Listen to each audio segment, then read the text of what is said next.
Assalamualaikum. Halo anak-anak. Apa kabarnya? Semoga kalian semua tetap sehat ya. Berjumpa lagi dengan Bunda Ru. Anak-anak, hari ini kita akan belajar tema 2, menyayangi tumbuhan dan hewan, subtema 3, menyayangi tumbuhan. Tapi sebelumnya jangan lupa ya, klik subscribe, tekan tombol loncengnya, like, share, dan komen. Kita harus saling menyayangi sesama manusia. Selain itu, kita harus menyayangi tumbuhan. Tumbuhan telah memberikan banyak manfaat kepada manusia. Perbuatan menyayangi tumbuhan merupakan salah satu bentuk syukur kita kepada Tuhan. Apa yang harus kita lakukan untuk menjaga kelangsungan hidup tumbuhan? Mari kita perhatikan apa yang dilakukan Siti berikut ini. Siti sangat senang dengan bunga melati. Siti membeli bibit bunga melati. Dia ingin menanamnya di dalam pot. Siti belum tahu cara menanam bunga melati. Siti pergi ke perpustakaan sekolah. Di sana dia menemukan buku yang dibutuhkan. Buku tentang cara menanam melati di dalam pot. Berikut petunjuk perawatan melati yang Siti baca. Pertama, yaitu siapkan pecahan batu bata merah atau pecahan genting, susun di dasar pot. Kedua, campurkan pasir, tanah, dan pupuk kandang masing-masing dengan bagian yang sama. Isikan pada sepertiga bagian pot, letakkan di atas lapisan pecahan batu bata merah atau genting. 3. Masukkan bibit melati, sisakan media lama yang masih menempel.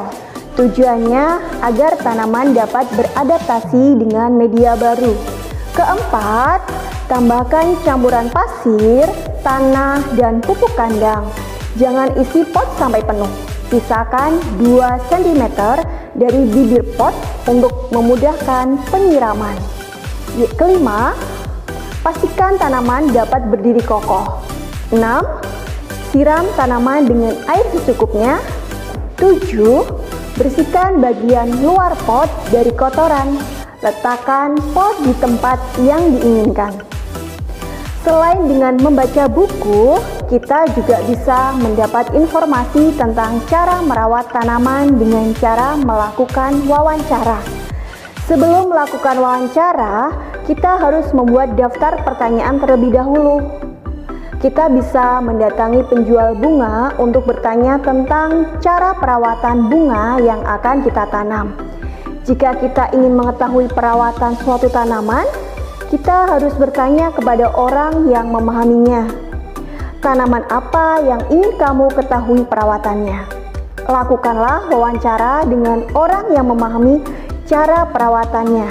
Nah anak-anak, orang yang diwawancarai disebut narasumber. Di sekolah Siti ditanam pohon sirih. Sirih adalah tanaman yang tumbuh merambat. Daunnya berbentuk jantung dengan ujung daun runcing.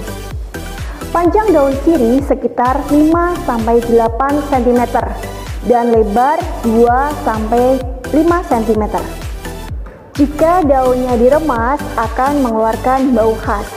Siti dan teman-temannya akan mengukur panjang pohon sirih.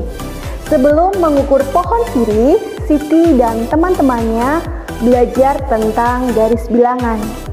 Yuk kita amati garis bilangan di bawah ini. Garis bilangan dimulai dari angka 0. Setelah angka 0 secara berurutan angka 1, 2, 3, dan seterusnya. Pohon sirih yang baru ditanam berada di posisi A pada angka 0. Setelah beberapa waktu, panjang pohon sirih ada di posisi B pada angka 2. Dari posisi A menjadi posisi B berpindah 2 satuan. Kita dapat menuliskan bentuk penjumlahannya 0 ditambah 2 sama dengan 2.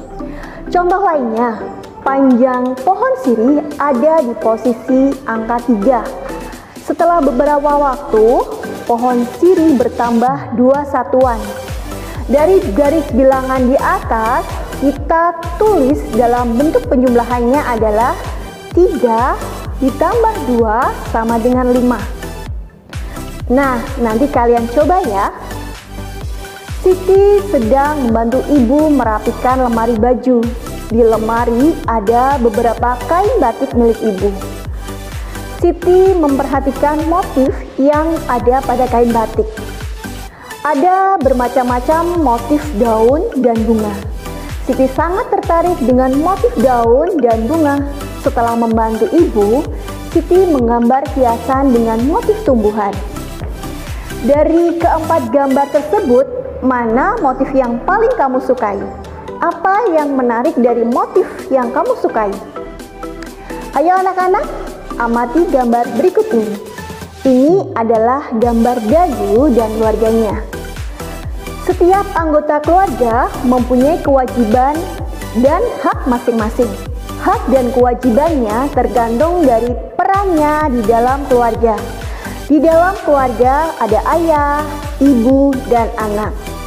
Kewajiban ayah melindungi anggota keluarga dan mencari nafkah.